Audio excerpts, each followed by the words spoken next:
I'm back again. Still sat in the same place as I was yesterday for you.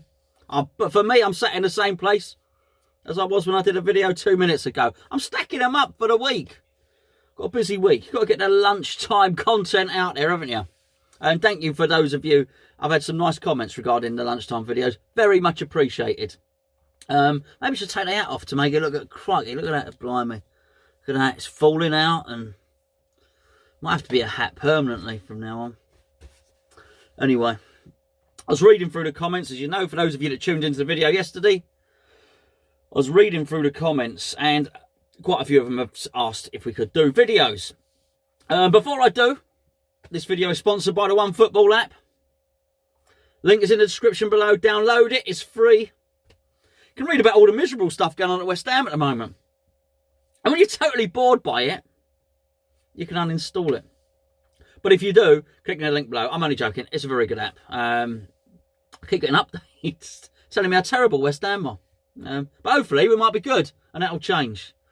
A couple of the questions. I've got to go with... I've got one in particular I want to get to. Let me read 3 or 4, which are comments rather than questions, just to give you a feel of the vibe that's on the video. This is from the review of the Sheffield United game, clearly. It's from Mark. He said, what clear chances has Haller had? Pellegrini tactics will ruin Haller. We don't create many chances and the football has become boring now. Well, I've got to say that was particularly a boring first half. And I'm not sure it will ruin Haller, because I'm not sure that the board will put up with any sustained periods of losing and drawing games. At some point it will come to the crunch, the pressure becomes too much. We've all seen what Sullivan does when under pressure from the fans. So hopefully he could turn it around. I don't think he's going to ruin Haller. Someone else, even if Pellegrini went, someone else would come in, recognise his qualities and do something else about it.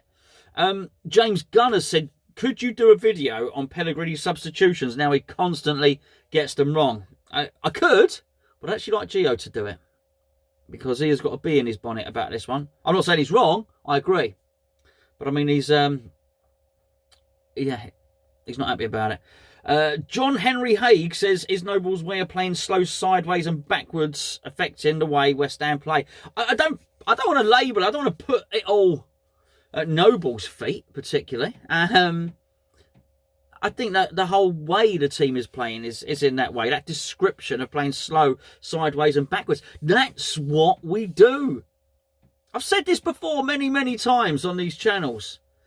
I don't admire particularly the way Man City play. They've got very good players, which we'll get to in a second, by the way. I prefer the way Liverpool play.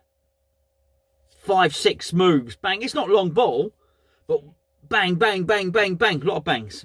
But you know what I mean? It's centre-back, central midfielder, full-back, overlapping. The full-back lends it back to one of the central midfielders, bombs on. A central midfielder gives it back to the full-back. They swing it over into the striker. He lays it off. Someone else whacks it in. We saw they attack quickly, ferocious. I like that. I call it sort of Premier League football.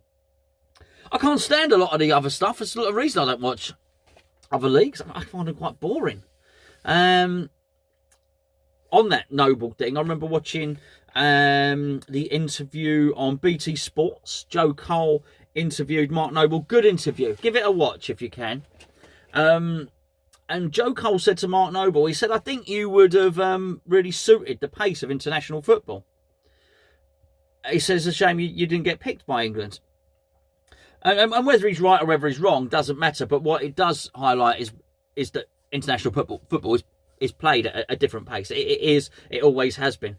That's why you've always had certain players who have just excelled at that level.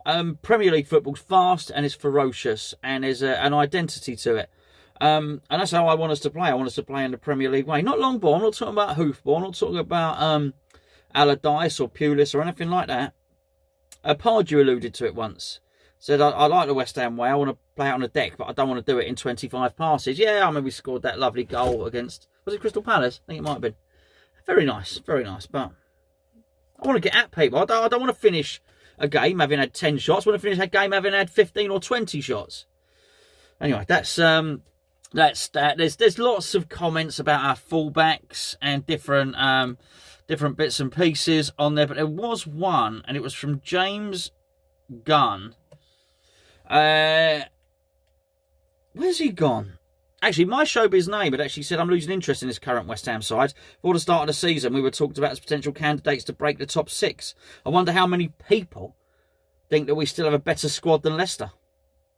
I spoke about Leicester in the previous video I did, and wouldn't we love to be them?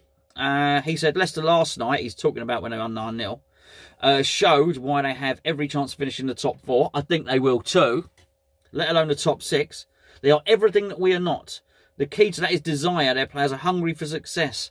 They could have coasted to a 3-0 victory, but they smelt blood and wanted to score every time they had the ball. They move it quickly and with intent, and he goes on. You know, you get the gist of what he's saying. Absolutely, but they have a clear tactical plan. And here's what I want to get into here, because this is it. And it's from James. Where's James's? James Gum. There you go. Hello, James. Thank you for writing the comment. So could you do a video on Pellegrini's reliance on the quality of the player rather than the system of play? He's done the same at Madrid and Man City. I think that's what he says. The thing is, those two actually had quality players to make up for the shortcomings. I think he's bang on. I think if anything sums up Pellegrini, it is that. He has an ethos and he has a philosophy. But he doesn't necessarily have changeable tactics. He has some tactics. One of the tactics he employs is a high line. An offside trap, that's clearly a tactic. It's clearly something he likes to play. It's clear, it's defined, and it's an identity stamp of what he wants to do. But what James also says is right, because his ethos is about having good players. Technical players. That's why we have Fornals, Lanzini, Wilshere. We have players like that. He likes those players. That's why initially there was a mistrust of Antonio. Antonio is not one of those players. You almost feel he's reluctantly has to use Antonio because actually Antonio can break an opposition's tactical plan because he has those other qualities of strength and power. Not necessarily something that Pellegrini is traditionally associated with.